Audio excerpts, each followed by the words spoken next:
Hello, everyone. My name is Michael Asmar. I have been a professor at Boston University for almost 30 years. It's my pleasure to welcome you to today's discussion. It's titled From Insights to Action, How to Convince Leaders to Embrace Consumer Research. Today's event is part of our series of virtual events we call Com Talks, featuring topics and experts in journalism, advertising, public relations, film, television, media science, and consumer insights. Today's events will be recorded and available to watch later online on the Com website as well as on a YouTube channel. The panel brings together a prominent leader of the consumer insights industry for a discussion with alumni of Boston University's Marketing Communication Research Program at the College of Communication. Audience members can submit questions using the Zoom webinars Q&A function, which should be visible on everyone's screen at the bottom. We will get to the audience questions toward the end of our session today. Now, I'd like to introduce today's panel. Bailey Berman needs no introduction and has been a consumer insights industry leader for several decades. I am grateful to Anne for taking the initiative that made this panel happen. I've known Anne for 27 years and is a co-founder and former chair and CEO of Chadwick Martin Bailey. She has a broad background in market consulting, focused on using market insight to support strategies in product development, market segmentation, brand positioning, distribution, and organizational alignment. As CEO, she built the firm to one of the top 50 marketing research firms in the United States, serving a wide range of industries, both in the United States and overseas. Prior to Chadwick Martin Bailey, she worked in cable television, the public sector, television news, and teaching at Louisiana State University and Boston University, and was presented with the Pinnacle Award for Entrepreneurship by the Greater Boston Chamber of Commerce and the Third Lantern Award by the Old North Foundation, and is an active member of nonprofit organizations. Holly Decker is Vice President, Strategic Research Lead, Vice President at Fidelity Investments, and a 2002 MCR graduate, if I got the year correctly. Holly Decker is also focused on learning what the next generation wants and needs when it comes to financial products and services. Prior to this, she was a client services director at the online community provider C-Space for 11 years, where she advised a wide variety of clients ranging from HP to UPS to Pfizer. Before that, Holly worked in the innovation space, employing Afinova's evolutionary algorithms to optimize the best products and service solutions in the CPG and retail spaces. She started her market research career at Copernicus Marketing Consulting, where she managed a mix of quant and qualitative, ranging from consumer segmentation studies to longitudinal studies. Jericho Razon is Director, Consumer Insights, Portfolio Strategy, and Front-End Innovation at Nestlé Coffee Partners, and a 2005 MCR graduate. Let me see. Okay, what he's in charge of is a roster of brands, including Starbucks by Nespresso, Nescafe, Seattle's Best Coffee, and Blue Bottle. In his role, Jericho leads the insights team that provides thought leadership for sustaining their brands, growth momentum, and uncovering white spaces for future and long-term growth.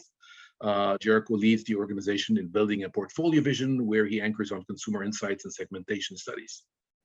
Prior to his tenure at Nestlé, Jericho started his consumer packaged goods career at Unilever, where as consumer and market insights expert, he led the cultivation of knowledge and understanding for the consumer across multiple iconic brands, including Dove, Axe, Suave, Country Crock, and I can't believe it's not butter.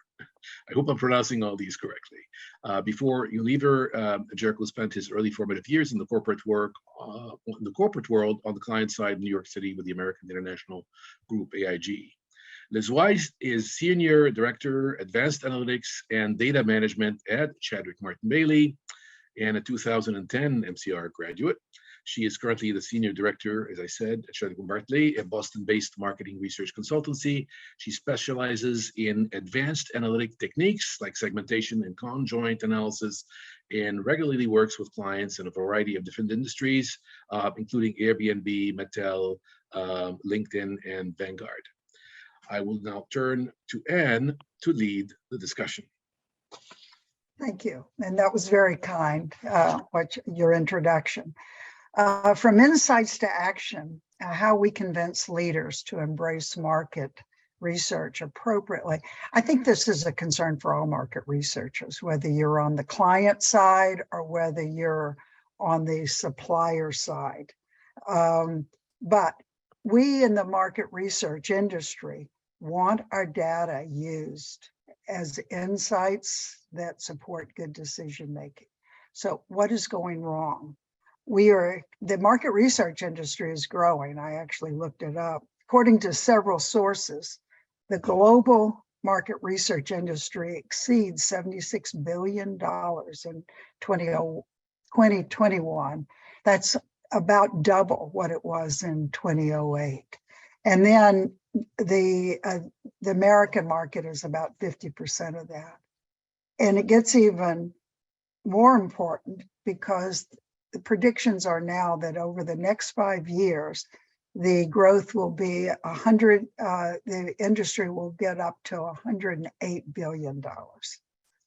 This means there will be lots of data, even more data, and it will be growing. So the Harvard Business Review and Deloitte reported that 80% of new retail products stayed on the shelf less than a year. Something went wrong. They also reported that 9 out of 10 innovations failed to meet the capital investment. So somewhere in the decision-making that's being made, somehow insights are not prevalent. So is this because of managers don't trust market research, don't want to pay for it, that research was not implemented correctly? So with that, I'll start with Jericho. You've been on the client side for a long time. And are you familiar with any situations in which market research data was not used at all, or not appropriately used in terms of making company decisions? Yes, I'm pretty sure I probably speak on behalf of my other peers over here that this is probably a constant push and pull in the industry. Because market research is essentially kind of a truth-telling mechanism that not everybody could be comfortable with, right? What I'd say is I've seen a lot of examples of when and where they have followed or not followed. There's one that stands out actually. Nestlé, for the audiences here on the call, may be familiar that we have a bunch of ice cream businesses before. We have Häagen-Dazs and Edie's. And so what the ice cream group had been following along were the trends of what's going to be emerging in this industry. And the insights team actually was trying to bring the notion of there's probably going to be some kind of a health wave hitting this category. But I think there was this debate internally that not everybody believed kind of that foresight. And true enough, for the audiences here, may all have heard of this ice cream brand called Halo Top, which Nestlé completely missed, right? Halo Top was one of those big disruptive innovations to the category that drove, I think, on its first year, a staggering $200 million incremental to the category. So everybody at Nestlé were like, oh my God, what happened? We missed that. If you look at sort of the post-mortem of that, I think what drove sort of the hesitation on really embracing this sort of foresight that there's a health wave coming into the category are these previously held beliefs by senior leaders on, well, this category is an indulgent category. There is no way that a health wave is going to be kicking in. And what I think Halo Top was able to do so brilliantly was kind of shine a spotlight on a benefit. Their benefit was, this is all the calories you get in one full pint of ice cream. And that seemed very simple and intuitive, but yet I think coming from a company that was so deeply entrenched in indulgence, people really hesitated believing this health wave. And that was the impetus of Halo Top. So lesson learned in that, I think there is sometimes senior leaders you would encounter that have this long-held beliefs, for good or not. Sometimes they are true. They're very well experienced and seasoned, but there are occasions where there's something more controversial that we, as the insights leads, are really charged at trying to truth tell and provoke the organization with. And that's never easy, by the way, right? Easier said than done. But what I'd say is what always works, I think, in how I've experienced and seen situations such as these is the consistency of really knowing your stuff and knowing the data and storytelling goes a long way, because that earns that trust and credibility that ultimately matters the most when you're trying to influence and persuade senior leaders in organizations to adopt or consider some of the takeaways from the insights and the data that you've gathered as a researcher. Well, Holly, you're also on the client side. You're more on the service side now, whereas Jericho is on the product. What do you see on this? Yeah, so a couple of different stories kind of come to mind when I'm thinking about these different problems that we are facing in market research. So one example that Fidelity was looking at is trying to innovate around, small businesses and how to help them. And so they had, this is a story I have heard, so it's not something I've been involved with, and I'm, keeping things, trade secrets to themselves, but just in general, that topic area. They put a lot of resources towards this innovative space with small businesses, a lot of research, a lot of product folks, a lot of hours. And when they actually rolled out this product, what they found is that the need wasn't large enough to keep that business going, right? So here's a case where they have done a ton of research, but we go back and do a retro, and it turns out that the wrong questions were asked. So that we really, what the learning is that we have to really be investigating the need that is causing the most pain. And so I think that's really clear when we start off our projects to be having everyone together, holding hands, making sure that we're going after the wrong problem as we develop new solutions. Liz, you're on the supplier side. Do you think it's the manager making decisions, or is it the market research supplier? I mean, it's definitely it's a partnership between the two, right? And I think, on the supplier side, really what your job is to understand as best you can what the business objectives are. Sometimes you have kind of a corridor up to the executive level, sometimes you don't. Sometimes you're working with a kind of marketing team or a research team on the client side who is really well integrated into the business, really well supported within the business, and sometimes they're not. They're kind of a solo shop and they're doing their best with what they have. So you as the sort of supplier side researcher, a lot of what you're doing is trying to leverage other information that you have on the particular industry, on the particular kind of research that you're doing, a product development research, a segmentation, right? So bringing expertise on the industry, bringing expertise on the techniques, and then as much as you can, try and provide a structured way for the client side team to give you all of the information and feedback that you need to really accurately partner with them, to really help advise, to really help define the scope of the project and what exactly it needs to do.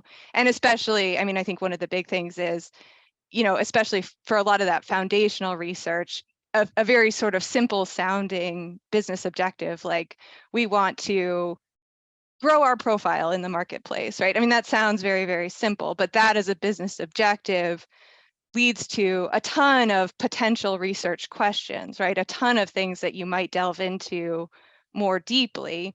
And, you know, one of the current pressures on the industry right now is speed, right? Speed to insight, and respondent data quality and respondent experience, which is negatively affected by a large survey, for example. So, you know, figuring out what that business objective is, outlining research objectives, and then helping your client side person prioritize those objectives and being really clear about, okay, here's what we can get to and here's what we can't, so that you're kind of trying to optimize, you know, getting them critical information, but also getting it in a timely way and getting it in a quality way that doesn't exhaust your respondents. But yeah, it's very much a partnership, and you really go into a lot of different kinds of situations with the client side team. Ollie, I see you nodding your head. Is this something that that seems to work? A couple of things that Liz was saying that were striking to me was one of the comments around the need for speed. And moving from the vendor side to the client side, now I feel like I have a seat at the table and I can really understand what the constraints are around speed.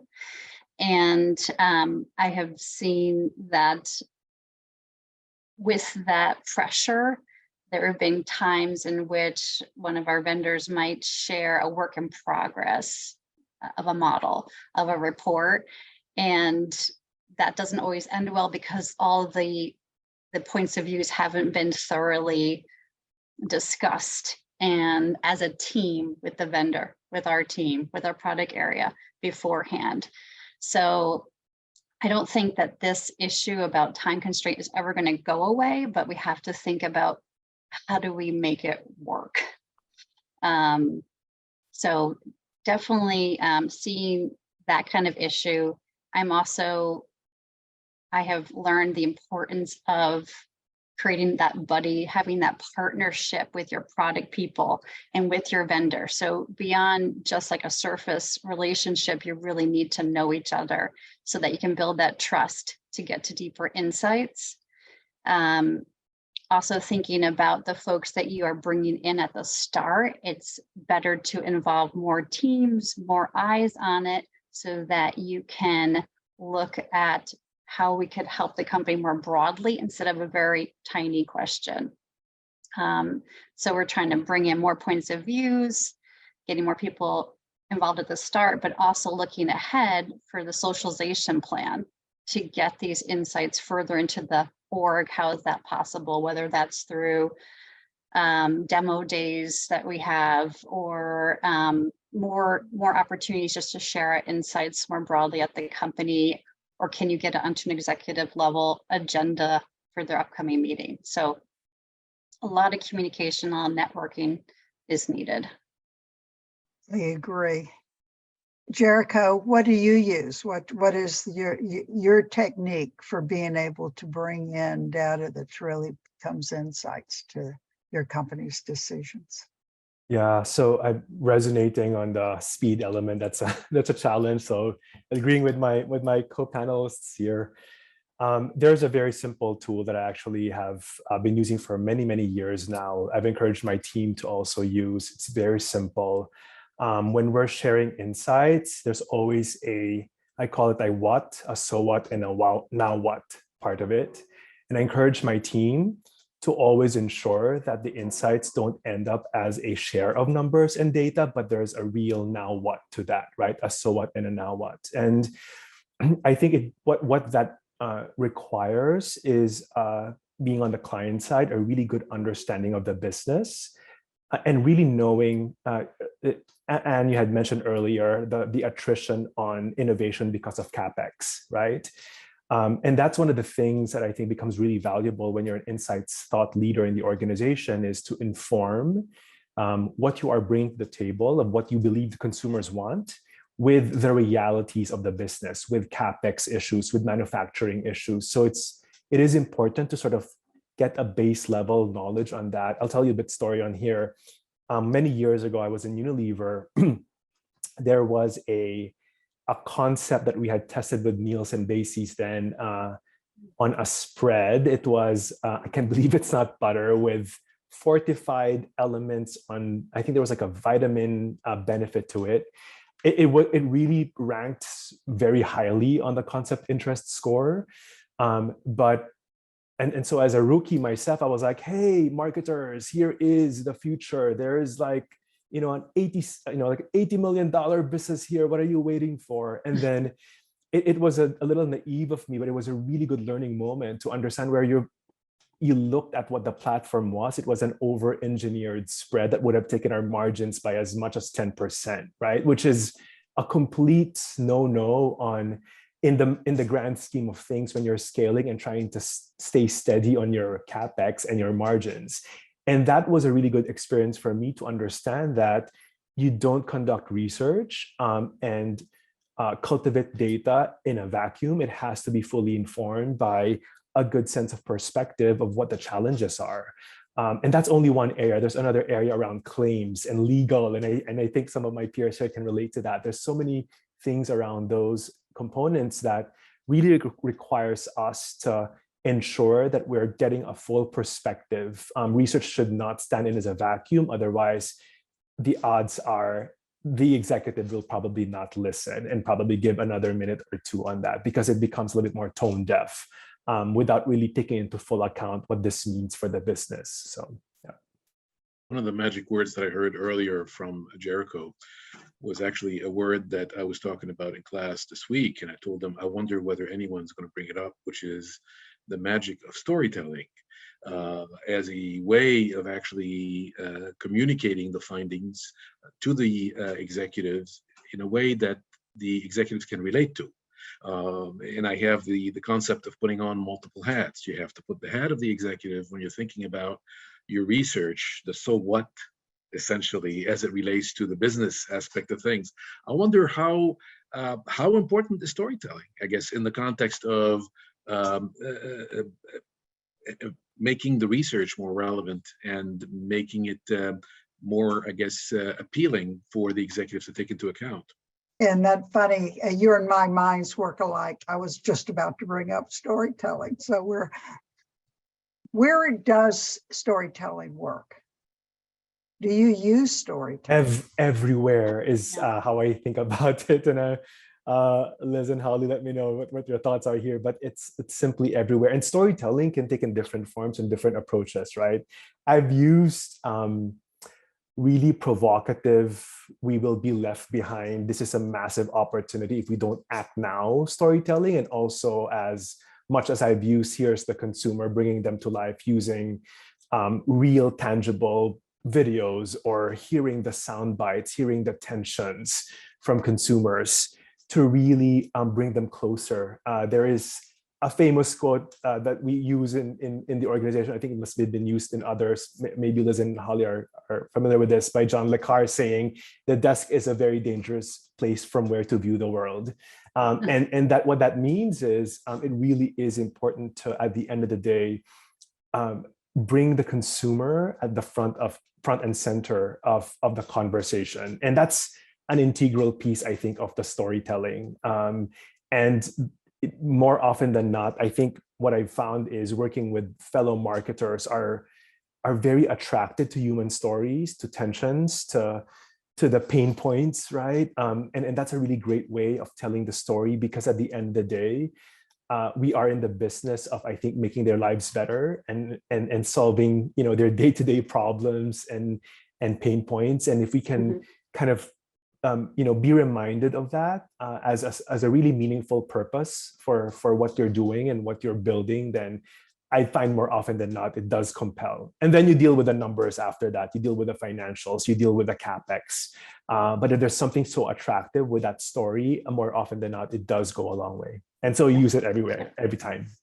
Yeah. Holly, where do y'all use it at Fidelity? Yeah, no, I completely agree. I feel that the mix of quant and qual is crucial to having some breakthrough, and to bring forward an actual consumer, tell their name, have them speak through recordings is just critical to make a difference to senior management. You know, we just get so many PowerPoints, so many tables and numbers and charts.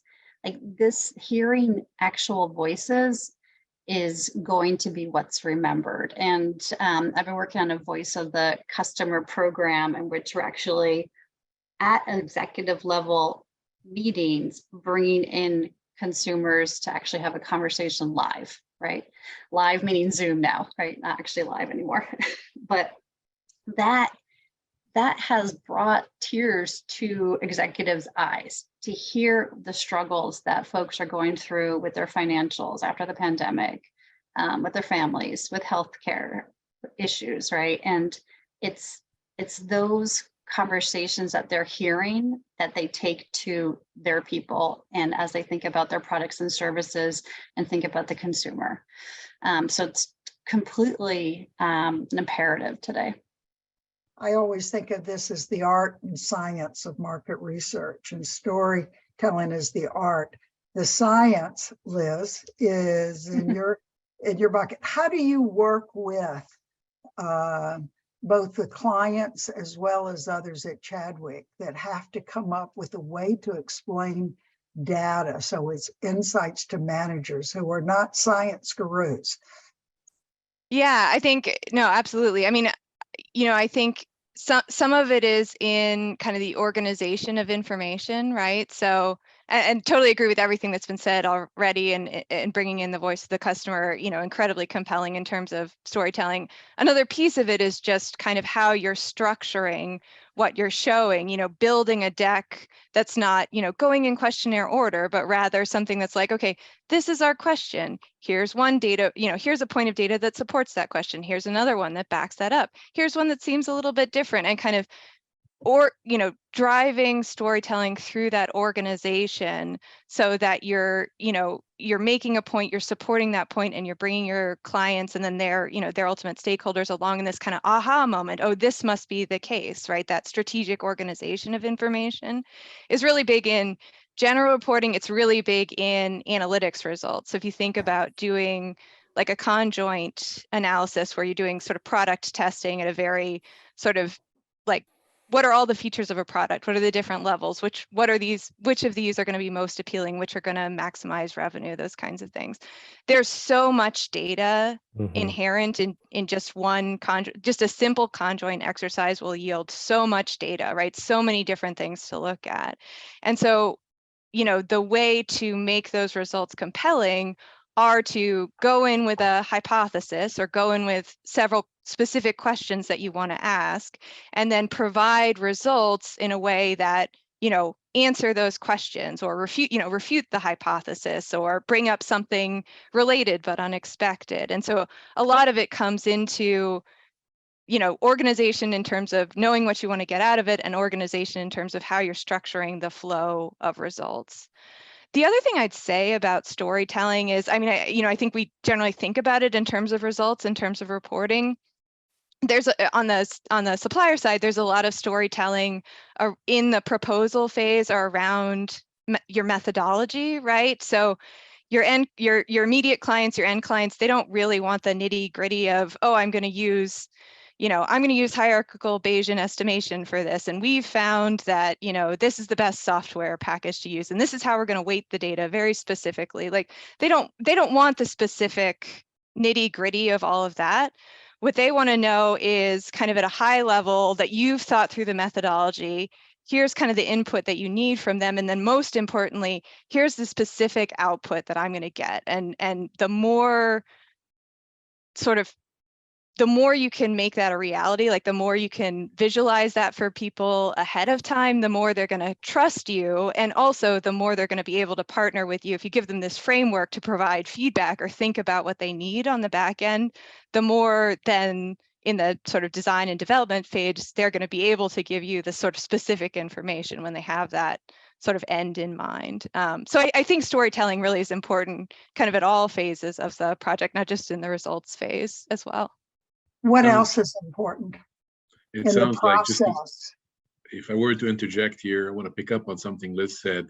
The idea of the hypothesis as driving the way you're organizing the data, or at least the way you're organizing the analyses and the results in a way that essentially kind of would maybe make it more relevant to somebody's own thought process, somebody being the executive, is an intriguing one, because essentially what you are saying that theory-driven analyses, theory in the sense that you had an expectation and you're actually going and testing against that expectation to see whether or not the expectation has been confirmed or not confirmed based on the data analysis, seems to be a confirmatory approach rather than an exploratory approach. So essentially what you're saying in combination with storytelling is that the confirmatory approach, meaning you're starting off with some basically expectations and you're going about testing them, is going to be very, very conducive to storytelling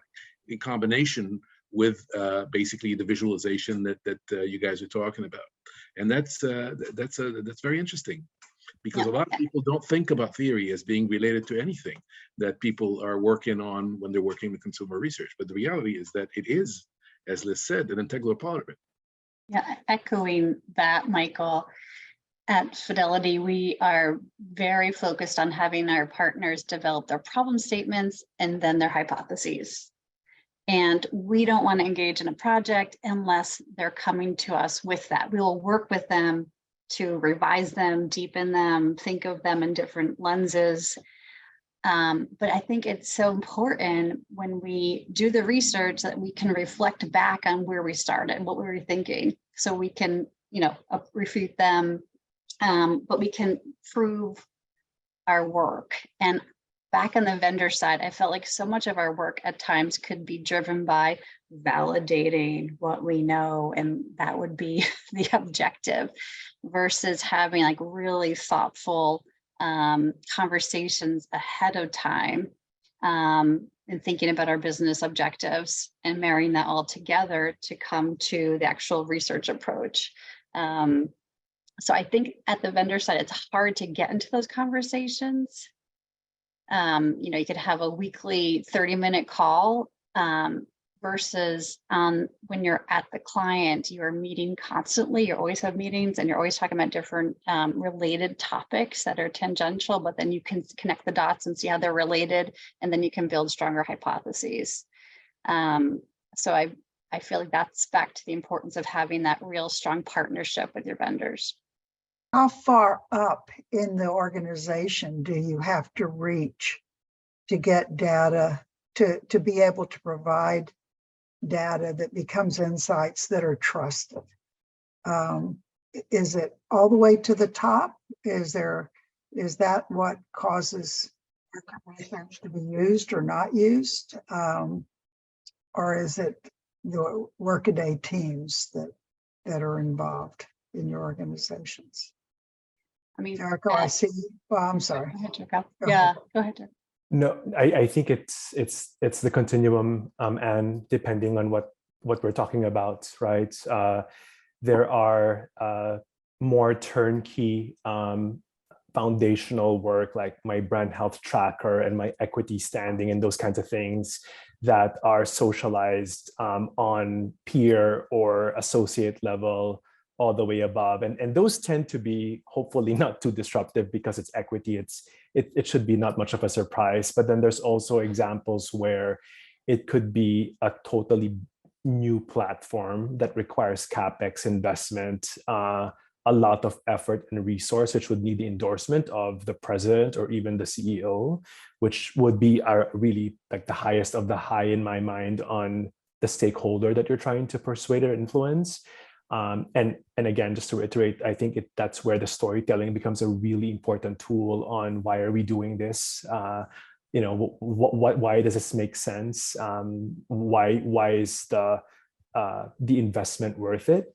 I think over time, I've learned that at the end of the day, it sounds so daunting, right? When you're saying, my gosh, I need to convince the president or the CEO, it sounds so daunting. But I think at the end of the day, the beauty of being in this industry is you are the person who's closest to the person you're serving, the consumer.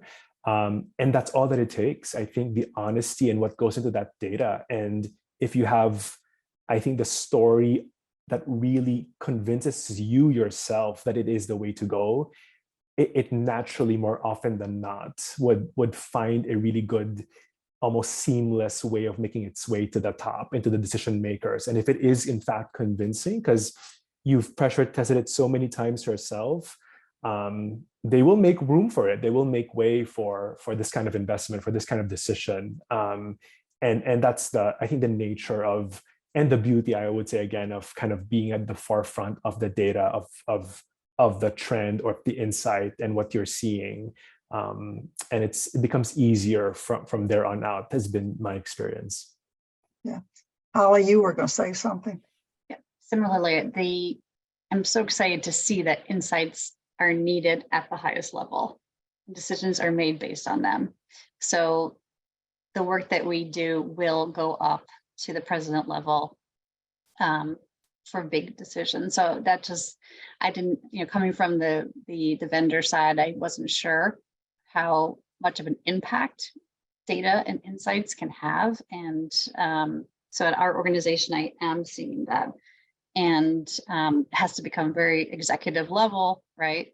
But I've had times where the CMO has asked to see the spreadsheets behind the feature tests, right? And I can't believe it, but he has an interest and he really wants to dig in himself. So how do you present it as you go up the ladder? Is it a 1-page summary or a 3-page summary, or is it the 20-page? I would take a 75-page deck and turn it into 5 slides, right? And it's got to be really eye-catching. The storytelling there coming through. So when he has asked for a spreadsheet, I'm like, oh my gosh, I gotta color code. I have to make it look really nice. Have filters in there. Yeah. Liz, what about you? You tend to do a lot of the data. Yeah, I mean, I think actually it's funny, Holly, that you said color coding and everything. We do for some of our clients. We do these, obviously, every market research company does these extensive data tables, et cetera. We do have some ways of for segmentations, we have a segmentation macro that we highlight and we, collapse down to relevant rows, and we kind of try and format that data. Another thing that we've been doing a lot for some of our clients is building sort of Excel-based viewers, right? So it's kind of a fun, very colorful, interactive tool that you can click through and immediately select, Gen Z and see what Gen Z cares about, things like that. Everybody loves a dashboard. Yeah, I mean, who doesn't love a dashboard? So, definitely, there's that. I think you do sort of think about, as it goes up, it has to get shorter and shorter and shorter, but you're right, it also needs to get kind of more compelling or more interesting, more attention grabbing, more fun to use even in a way. And so there's a lot of opportunity, there's some that we try to do already. There's probably a lot of unexplored opportunity there to do those sorts of things better on the supplier side. What do y'all do, Jericho? What's the question, Anne? How do y'all present your data up the ladder? So not too much different from, I think, how Holly and Liz had described sort of the approach, but the higher on the ladder, the more succinct it has to be, the more the briefer it is, which is very challenging, right? And so that's where I think it becomes really important to really pressure test what is the big picture here. If you took a step back, what is the net of what you're trying to do in the first place, and what does it mean? And why does it make sense? I think those are the kinds of questions I'd normally ask myself when I meet with a senior leader. And frankly, they don't remember, I think maybe 80% of the slides that you're going to make anyway. So you kind of need to come up with we call the money slides. What are those 1-pagers? That is, if they forgot everything else, there's the one thing that they shouldn't forget. And those go a long way, I find. Those go a long way if you're able to, something that Holly had mentioned earlier, which is connecting the dots, I think is a really good tool of storytelling, when you're kind of able to cohesively tie a red thread across everything and all the things that you need to consider when you own a business, and why this makes sense, this decision A, B, or C makes sense. So those are the, again, like really, what I'd say, easy tools to employ to socialize, but it always needs to be brief and impactful, I'd say. Yeah. It really speaks to, I think the value of the communications part of the program, Absolutely, right? yeah. You have to mode switch a lot. If you're Right, a data person and you're deep in the weeds, you have to, be able to do that and do that well and, with high rigor, and then pull yourself out of that to this completely different level and think about, okay, how am I communicating this compellingly, succinctly, put on your writing brain and come up with that compelling messaging too. So in some ways it speaks to the value of the program being kind of meshed in with the communication department. It's funny, years ago, I remember the exact time when I realized that we had to do that. And that was with a client called Banco Popular that was concerned about the competition. And that stuck with me for the rest of the time that I was in the industry. Concise storytelling, non-statistically vernacular being used, and so that's good. Where's the market research industry going? What are our challenges? I mean, I really think that the biggest challenge right now, or at least on the supplier side, is data quality. We rely so heavily on panel-based sources of respondents, and there are challenges in terms of legitimate respondents with sort of less and less willingness to sit through a long survey and provide quality data. We have challenges related to a lot of the panels have sort of recruited a legacy sample through things like, travel rewards cards, things like that. Membership lists that were really, really disrupted by COVID. And so a lot of our legacy sample sources suddenly have much lower incidence than they have had in the past. So that provides challenges in terms of, consistency of sample sources and just overall incidence. And then I think, bots, right? Bot activity, bots are getting smarter and smarter all the time. They're able to provide responses to surveys that look really, really legitimate. Like typically in the past, you could have looked at an open-end response and pretty easily determined, oh, this isn't syntactically correct. Like this is not a person responding to this, but now bots are going to related internet sites and copy pasting like a sentence and pasting it into open-end responses. This looks legitimate, right? And I can't score the entire internet to make sure that this, quote that I'm getting in my OEs is not coming from another source. So, those are getting more and more sophisticated all the time, harder and harder to catch. And because panel respondents are such a lifeblood for our industry, just continuing to innovate and figure out, catch the next thing, stay plugged into the research, keep those walls up so that we're only getting good data is increasingly a challenge. Holly, what do you think? 100% agree with that. Oh my gosh. Yeah, we just have been coming up against these hackers and the bots and the fake data. And one of our vendors will give us the sample sizes after they've done their thorough cleaning, and it'll be 50% that they've had to remove. I mean, it's a serious issue. And to that same end, how do we make a more enjoyable research experience for participants? Who wants to sit on a 20, 25-minute quant survey with long lists of attributes to test? And how do we make it more enjoyable? How do we gamify it? How do we shorten it? How do we go more mobile and go to where our participants are? So yeah, we need insights, we need data, but we have some real hurdles. Jericho, what about y'all? I agree with those. I think to build on the client side, there's definitely going to be a lot more democratization of data and insights. dashboards everywhere, vendors who have all of these great tools on things you can extract on foresight or trends and analytics, even within the organization, showing up on different groups. So it's not as centralized as it was maybe a decade ago.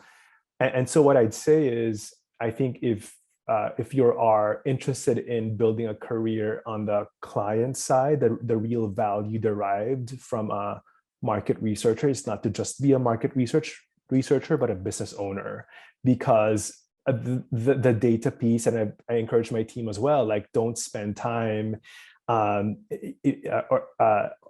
standing in between a Nielsen Basis team and the team. Let the team get the access to the results as soon as possible, because the value that you will bring to the table is not so much the data anymore, as people get quick access to these things, but more about the so what, now what, right? So I think that's kind of what I'm seeing as something that's going to be stickier in the near future, is just people getting more access to data. And I think for more of these nominal numbers and analytics on how is my product doing, and what did the IRI kind of panel look like? Those are the kinds of things that are pretty accurate and reliable. They do go a long way when somebody gets their hands on them. So the question would be, how much more value can you add to that as a market researcher? That's why I'm saying I think you need to become more of a business owner to really be able to provide that value for the organization.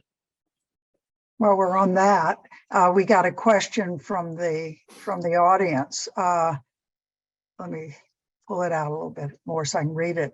But somebody that had been a student of Michael's about 20 years ago and has been very much involved in market research wants to know, are emotion and money, time and peace of mind used in consumer research and help clients sell products and services? Emotion, money, peace of mind, and peace of mind and time. Mhm. Do y'all use emotion in your research?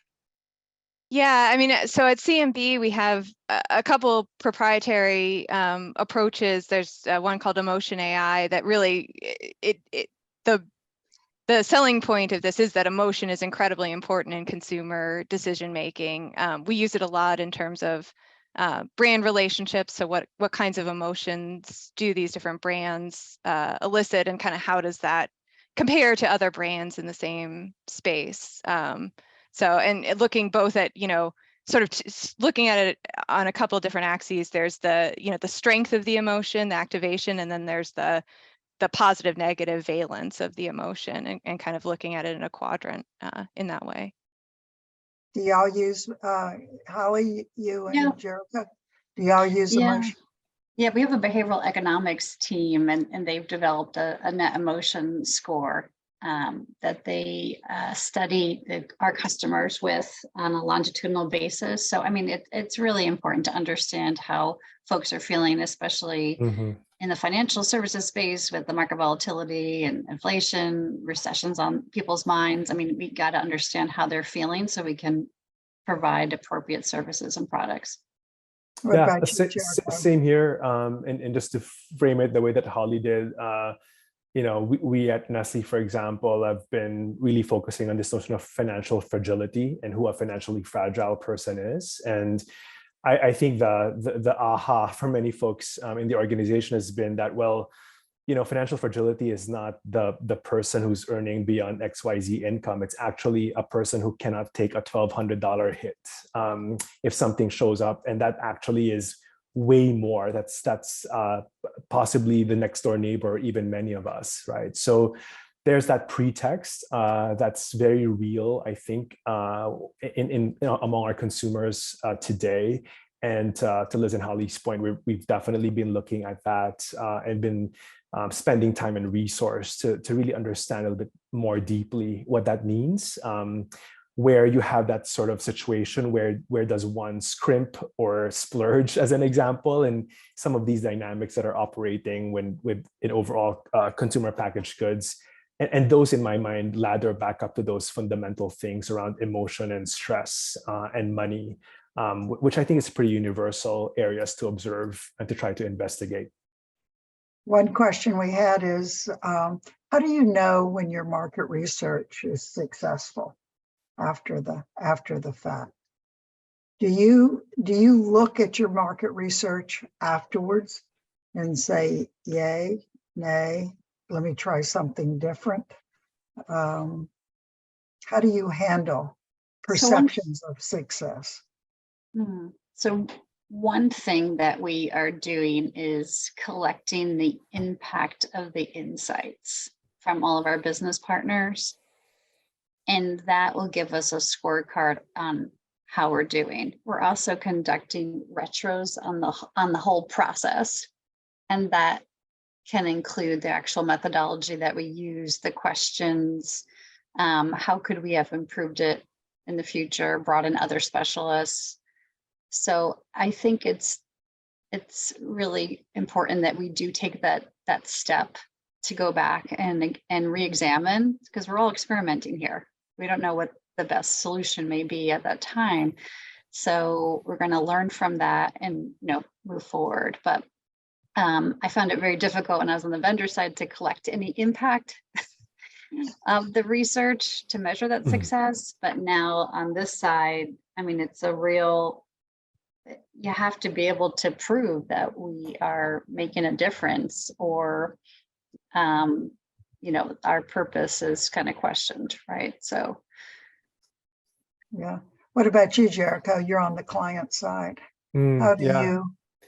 I think there are many ways of measuring the impact. The more obvious ones are, did my work drive the volume growth that this innovation platform was designed to drive for the organization? I've had that very fulfilling experience, or even a restage of a brand that did so well, ended up having 30% increase in base velocities and whatnot. So there's those kinds of things.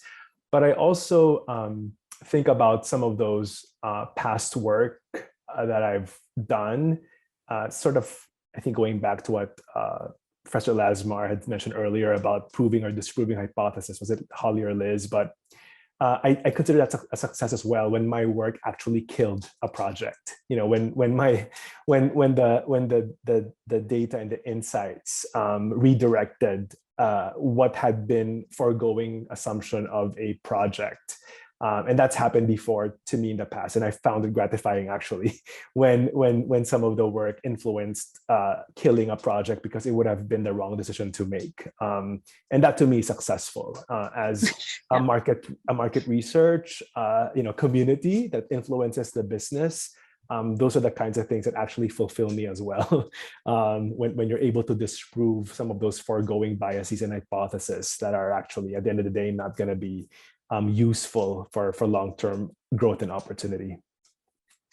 And Liz, on the vendor side, how do you? Yeah, I'd say, there are some, we work with some of our clients really extensively. And so for those really deep, repeated, ongoing relationships, we will get feedback. And so that's really gratifying. I think for those of you who, are still studying and looking to get into market research as a career, I think one of the benefits of the supplier side is breadth, and one of the downsides of the supplier side is depth.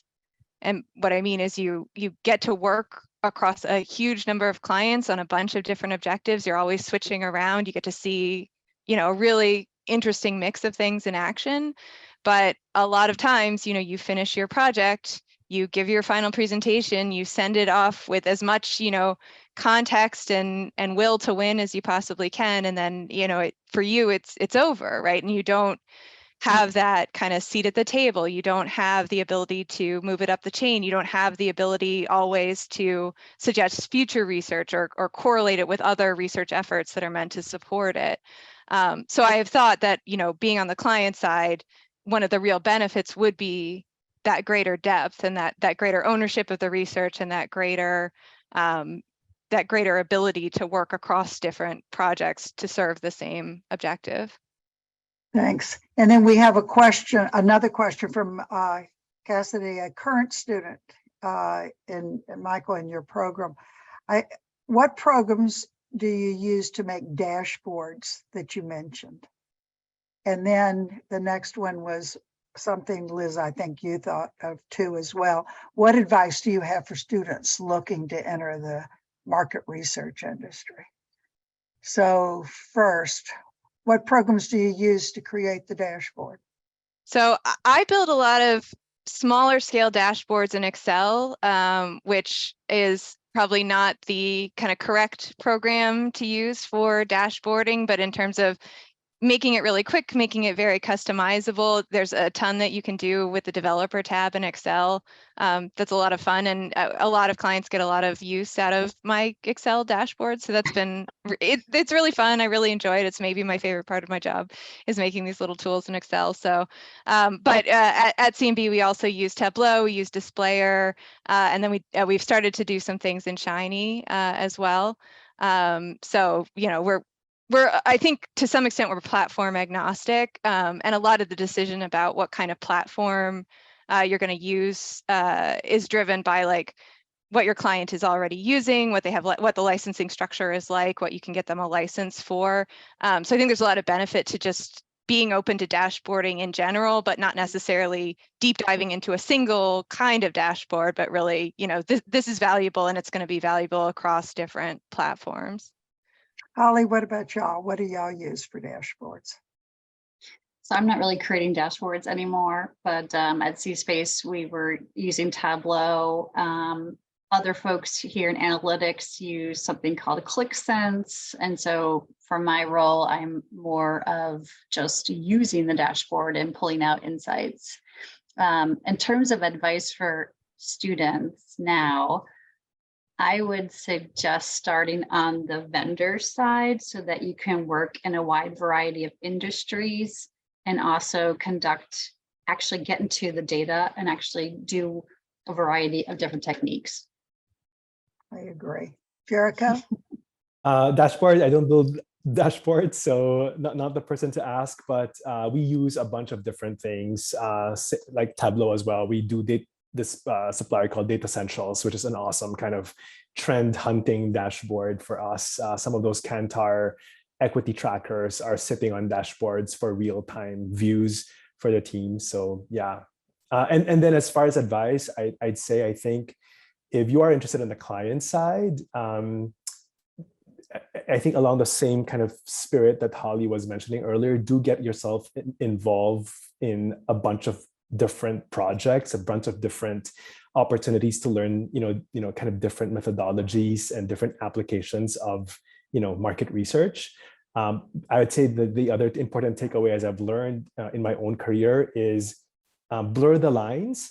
Again, like I said, don't just be a market researcher, learn outside of your lane, learn about the other components of the business, like manufacturing, supply chain, procurement. You don't have to be an expert in those, but it's important not only to have that knowledge, but frankly, to have a sense of empathy for other groups within the organization, so that again, when you're building and learning plans or, building, great stories and creating those narratives, there's like that filter that runs through you that would again help attract the audience. So it's, again, research is not sitting in a vacuum, but more of a thought leadership that factors other functions and other components of the business that you belong in. One very quick last question. Are there any examples of successful storytelling? That may take another whole panel discussion, I would imagine. That will take 2 panels. Yeah, I mean, there's got to be a ton. The one thing that's so memorable to me was, this was in 2015, I believe. I was assigned, or I was part of the frozen meals business for Nestlé. It was Lean Cuisine, and Lean Cuisine had been this sort of like 80s frozen meal brand. And part of the work that we put in there was a really like a deep dive into the target. It happened to be, I think it's antiquated now, but it was women, sort of like in this part of their lives where they were just sort of dealing with all of the noise and, you know, image issues and whatnot. And I think that there was a lot of storytelling in that and who the consumer is and what the tensions were that really paved the way for an extremely successful turnaround of the brand. It literally turned up the velocities and the base trends of that brand like a switch when we launched. Won awards, you know, from Cannes to designing, you know, Nielsen's Design Innovators Awards. And that was one that was so memorable because insights was at the forefront of that project. It was bringing the consumer at the center and telling those kinds of stories on what those tensions are and how do we really find our purpose to be part of our consumers' lives. So that's one example. I can share the link of that, but yeah, that's the one I can think of. Thank you. And we're out of time. Panel, y'all been wonderful. Thank you. And thank you for your time. For this last question, I bet if you would let Michael know, I think we can set you up with some people to talk to about successful storytelling so that you know, that question can be answered more in a wider variety. I thought you had great ideas. We very much appreciate your time. Michael? Thank you, everybody, for coming. And I guess we're out of time as much as we're enjoying this. Goodbye, everybody. Thank you. Bye, y'all. Thank you very much. Thank you. Bye now.